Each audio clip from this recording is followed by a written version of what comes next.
সুখের চেয়ে দুঃখগুলোকে অনেক বড় মনে হয়, কিন্তু একটা সফলতাকে অনেক বড় মনে হয় হাজার ব্যর্থতার চেয়ে।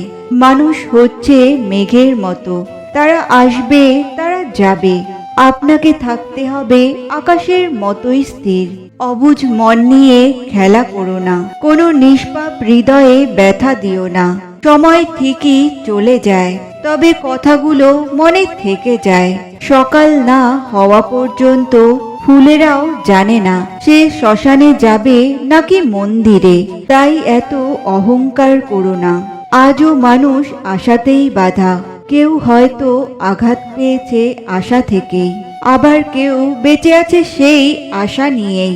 মেয়েদের জীবনটা হলো একটা মোমবাতির মতো, অপরকে আলোকিত করতে গিয়ে নিজে জ্বলে পুড়ে শেষ হয়ে যায়।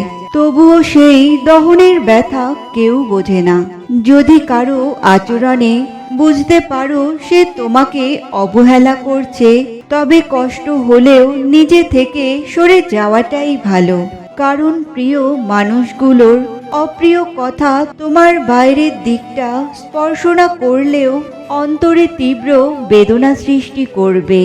যদি কেউ তোমাকে কষ্ট দেয়, তাহলে তুমি না কেঁদে বিশ্বাসের সাথে নিজেকে এই তিনটি কথা বলো।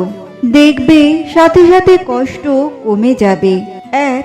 আমি সেরা, আমি দুর্বল নই। 2.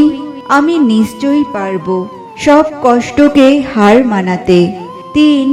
ঈশ্বর সর্বদা আমার সঙ্গে আছে।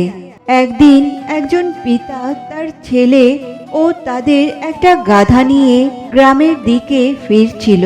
সেই পিতা তার ছেলেকে গাধার ওপর বসিয়ে আর নিজে হেঁটে হেঁটে যাচ্ছিল। কিছু দূর যাওয়ার পর তাদের সাথে কিছু মানুষের দেখা হলো। সেই মানুষগুলো বলল, কেমন ছেলে তুমি, তোমার বৃদ্ধ পিতা হেঁটে হেঁটে যাচ্ছে আর তুমি গাধার ওপর বসে যাচ্ছ। একথা শোনার পর সেই ছেলেটি গাধার ওপর থেকে নেমে গেল আর তার পিতাকে গাধার পিঠে বসিয়ে দিল। আর তারপর তারা গ্রামের দিকে যেতে থাকলো। কিছু দূর যাওয়ার পর আবার কিছু মানুষের সাথে দেখা হলো। সেই মানুষগুলো বলল, কেমন পিতা তুমি, নিজের ছেলেকে হাঁটিয়ে নিয়ে যাচ্ছ আর তুমি গাধার ওপর এত আরাম করে যাচ্ছ। এ কথা শোনার পর সেই পিতা গাধার ওপর থেকে নেমে গেল আর তারা দুজনেই হাঁটতে শুরু করলো। কিছু দূর যাওয়ার পর আবারও কিছু মানুষের সাথে দেখা হলো। সেই মানুষগুলো বলল, তোমাদের সাথে গাধা থাকতেও তোমরা কেন হেঁটে যাচ্ছ? তোমরা গাধায় চড়েও তো যেতে পারো। এ কথা শোনার পর সেই ছেলে আর পিতা গাধার ওপর উঠে বসলো, আবারও পথ চলা শুরু করলো। এভাবে কিছু দূর যাওয়ার পর আবার কিছু মানুষের সাথে দেখা হলো। সেই মানুষগুলো বলল, তোমাদের কি একটুও মায়া দয়া নেই? এইটুকু গাধার ওপরে তোমরা দুজনে চড়ে যাচ্ছ। এই গাধার তো প্রাণ এখানেই বেরিয়ে যাবে।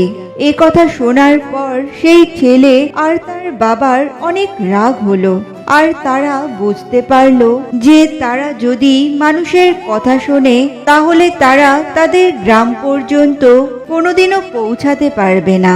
তো বন্ধুরা, এই ছোট্ট গল্প থেকে আমরা কি শিখতে পারি? যে কিছু মানুষের কাজই হলো দোষ ধরা।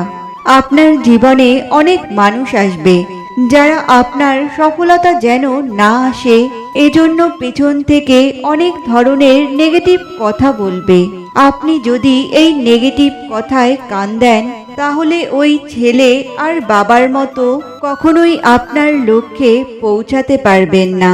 তাই মানুষের নেগেটিভ কথায় কান দেবেন না, কারণ যত মানুষ ততই তাদের ভিন্ন মতামত। তাই নিজের বিবেক ও বিচার বুদ্ধি দিয়ে যে কাজটি ভালো লাগে সেই কাজটি করুন এবং নিজের লক্ষ্যে এগিয়ে চলুন। দেখবেন সফলতা অবশ্যই আসবে।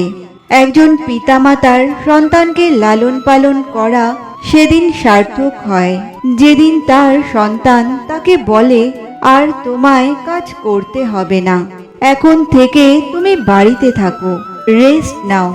আজ থেকে তোমার আর পরিবারের সব দায়িত্ব আমার। আজকের দিনে চুল আর সম্পর্ক ততদিনই ঠিক থাকবে যতদিন আপনি ভালোভাবে তেল দিতে পারবেন। কিছু সম্পর্ক হৃদয়ের বা চোখের দরজা খুলে দেয়, যা তিক্ত হলেও সত্য। যে থাকার সে এমনিতেই থাকবে, এটা ভুল কথা। বিপরীত দিক থেকে রাখতে না চাইলে কেউ থাকতে পারে না। বিদ্যা সহজ, শিক্ষা কঠিন। বিদ্যা আবরণে আর শিক্ষা আচরণে।